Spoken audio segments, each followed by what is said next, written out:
Tonight, we're taking you behind the scenes this election day and introducing you to some of the election judges in El Paso County. They're responsible for all aspects of the process, from answering phones to tabulating votes. And tonight, we're hearing from them in their own words. Paso County elections, this is Stuart. Stuart Miller has been spending the past few weeks answering phones alongside his wife here in the El Paso County Elections Office. We started in 2016. Early on, we felt like it was something we needed to do as concerned citizens. Miller, a Republican, has worked as an election judge for the past few elections here. It's something he's taken a lot of pride in.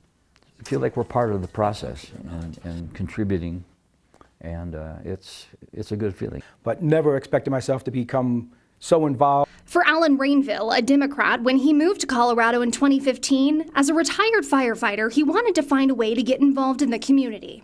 He now works as a VSPC lead at the Voter Service and Polling Center. We've been going to sites, helping them open to make sure that they have any issues or any supply issues. I just love interacting with people so much. For Brian Schaff, an unaffiliated voter, he found his way to working for elections after his time in the military. When I left the Air Force in 2015, I had trouble finding something to do that was important and impactful.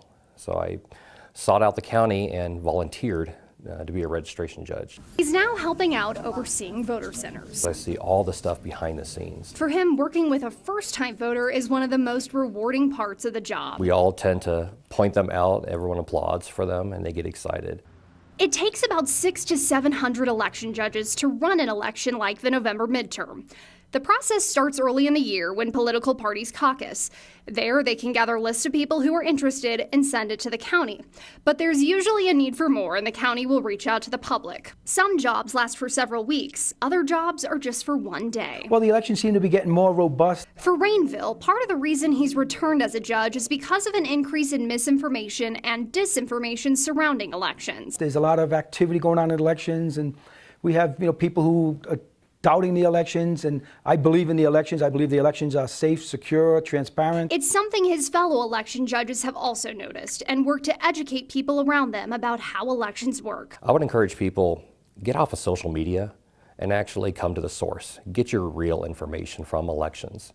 And here in El Paso County, what I love is our hallway has nothing but windows in it. They tell me one of the biggest pieces of the process people misunderstand is Colorado's mail ballot system. I've been doing mail ballots in this state for a long time. It's been fine-tuned, it works, it's very well run. The process is completely bipartisan from the moment the ballots get picked up, processed, and counted. The fact that you have the bipartisan teams, you always have that no matter what job it is, from the easiest, simplest to the most complex. You've always got those bipartisan teams. Their hope going into this election is that people will come and see how the process works. It's kind of frustrating because, we know what goes on here, and the people who are getting the misinformation, disinformation, they can go to the sources, but they just, I think, choose not to go to the correct sources to get the right information.